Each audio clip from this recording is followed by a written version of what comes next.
Okay, you're laughing and having fun. In fact, you were having too much fun. But now you're in the back of a patrol vehicle waiting to go to jail. But what if you've never been arrested? Do you know what to expect besides what you've seen on TV? Working in county corrections, I see people from all walks of life. Some know what to expect, and others have no clue. So what happens next? There are several basic steps to being booked into jail after you've been arrested that will help you to understand the process from arrest to release. The first thing that happens is that you're brought into the central booking area by the arresting officer. First, a thorough pat or strip search is conducted depending on the type of charge, and the handcuffs are removed. Pat searches are conducted to check for weapons or contraband items such as phones, tobacco, or drugs. A strip search is conducted if the person is arrested on a drug-related offense to make sure they have no other drugs on them. After you've been searched, the formal booking process will begin. You are then seated at the booking desk to answer questions and formally begin the booking process of being booked into jail. An officer will ask you questions from a mental health questionnaire to determine mental health stability and if there are any other medical conditions or recent hospitalizations. The booking officer will then enter all of your identifiers into the computer. That includes your name, date of birth, height, your weight, your hair color, eye color, etc., and officially enter your charges into the booking system. You will then be fingerprinted and photographed through a national database called APHIS to secure, store, and track arrests. You are then allowed to make 2 completed phone calls to let someone know where you are, and then placed into a holding cell.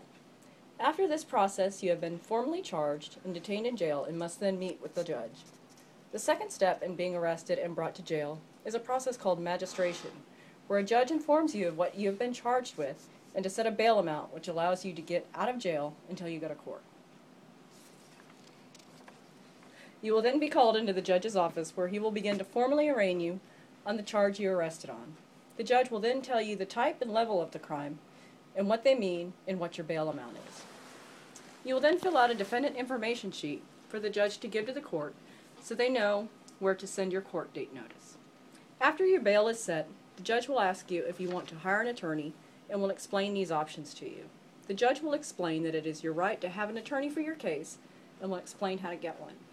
You have the right to hire your own private attorney for your case, and the cost is to be paid by you. If you're indigent, you can request a court-appointed attorney to represent you in your case, and you will pay a reduced fee, or nothing at all, based on your income. You can also put off hiring an attorney, and you can wait to decide if you want to hire your own or seek a court-appointed attorney.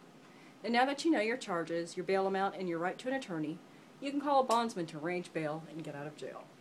The third and last process of going to jail is the release process. After a bond has been presented for you, the officer can begin the formal release process.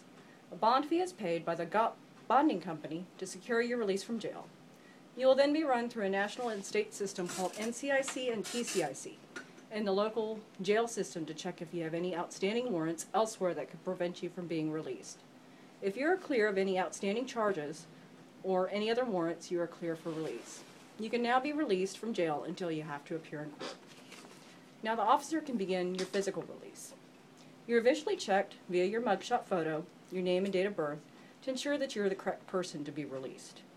You are released from the holding cell and given back your personal items and money, and then you and the releasing officer, or you as the releasing officer, will sign the bonds and other release paperwork, and then you are released.